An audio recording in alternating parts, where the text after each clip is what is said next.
Hello there, welcome to A-Level Maths Applied June 2023. Here we're looking at question 5.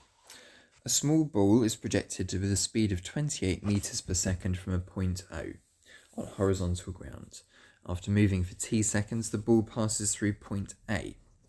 Point A is 40 meters horizontally and 20 meters vertically from the point O as shown in figure 2. The motion of the ball from O to A is modelled as that of a particle moving freely under gravity. Given that the ball is projected at an angle alpha to the ground, use the model to show that t equals 10 over 7 cos alpha. Okay, so the first thing we need to do with this question here is to resolve the initial velocity. So this is going to be 28 sine alpha, and this one here is going to be 28 cos alpha. So I'm looking at what I need to show. It's got a cos alpha in it, so I'll use this cos alpha for the adjacent part of the velocity. So I'm working horizontally here. So the calculation I'm going to do is a bit of horizontal. Because we're working horizontally under this particle that's been projected, we can use distance equals speed times time. So the distance here is going to be 40. The horizontal component of its initial velocity is 28 cos alpha. And the time that it would take to get to point A is t.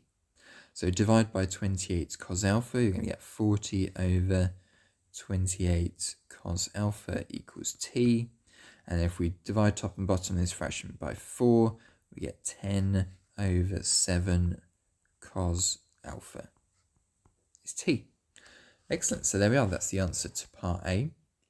Let's now move on to part B. I'll make a note at the top here that t is 10 over 7 cos alpha. Now in part B we need to show that tan squared alpha minus 4 tan alpha plus 3 equals 0.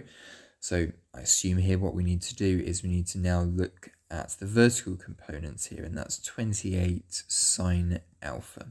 So in part B, we're going to be doing SUVAT. S is going to be equal to the displacement, which is 20 meters up, so working vertically here. U is going to be 28 sine alpha. V we're not really interested in. A is going to be minus G. Gravity is going to be pulling it downwards. And t is going to be the time that we've just recorded, 10 over 7 cos alpha. So the formula we need to use here is S equals ut plus half at squared. So 20 equals 28 sine alpha times 10 over 7 cos alpha plus half times minus g times t squared, which is 10 over 7 cos alpha, all of that squared. Okay, so now we've got to tidy this up.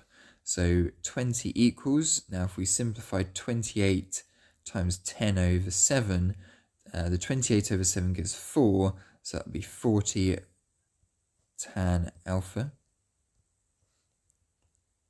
And now for the second part, simplifying all together, so I'll get my calculator, half times 9.8 times 10 squared over 7 squared gives minus 10 over cos squared, so that would be sec squared alpha.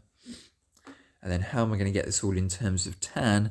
Well, I'm going to recall that sec squared x is equal to tan squared x plus 1, so I'll use alpha as my x value. So 20 equals 40 tan alpha minus 10 brackets 1 plus tan squared alpha. Expand the brackets and move it all onto the left hand side now, so it's going to be 10 tan squared alpha minus 40 tan alpha. We've got a minus 10 on the right hand side as well, so add that to the other side and we now have 30 equals 0, and we'll divide through by 10 and we're there. Fantastic.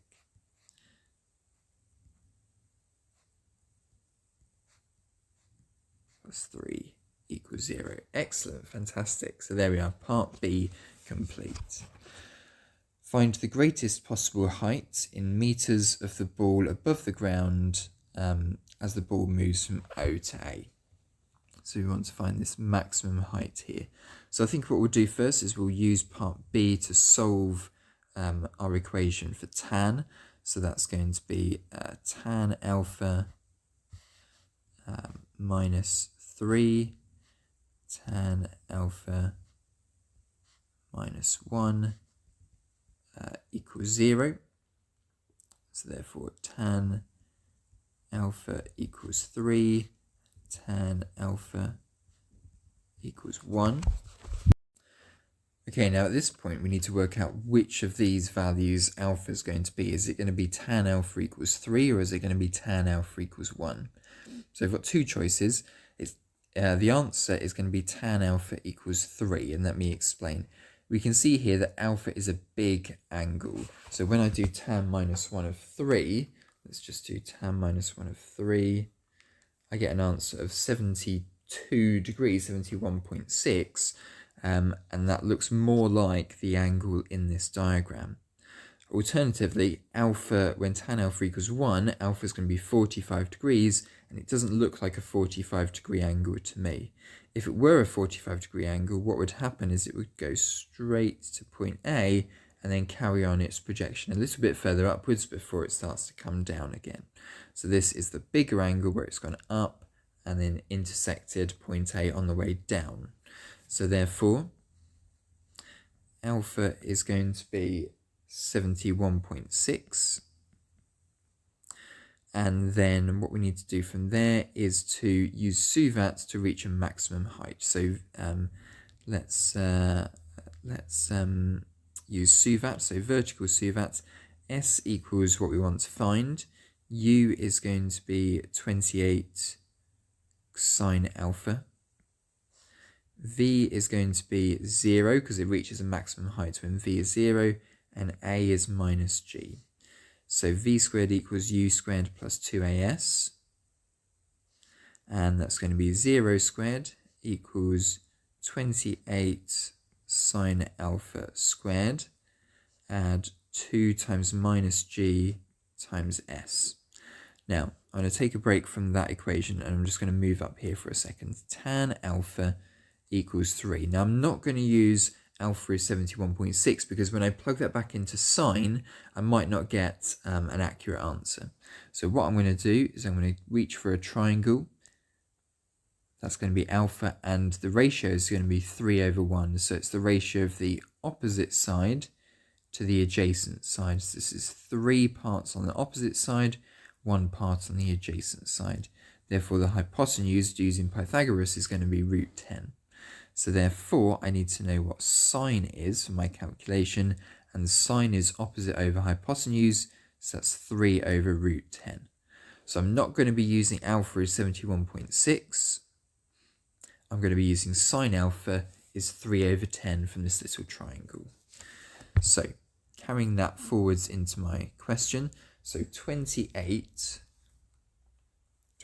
times 3 over root 10, just typing that into my calculator now, and then I'm going to square all of that.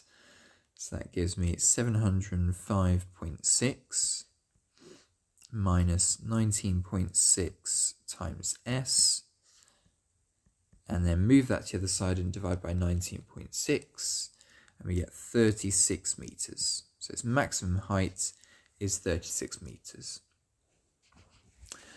Okay, moving on to part D. The model does not include air resistance. States one other limitation of the model. So there's lots of answers for this. Let me just read them out from the mark scheme. The spin on the ball, the wind, the dimension of the ball is modeled as a particle, inaccurate use of G, motion takes place in 3 dimensions and not 2 dimensions, G could vary as it moves higher, so you're not allowed to mention anything about the weight or anything about the ground may not be horizontal. So spin of the ball I would go with, or the wind providing air pressure. So the wind pushing it forwards or backwards. So there we are, that's the answer to question 5, worth a total of 11 marks. Let's now move on to the final question, question 6.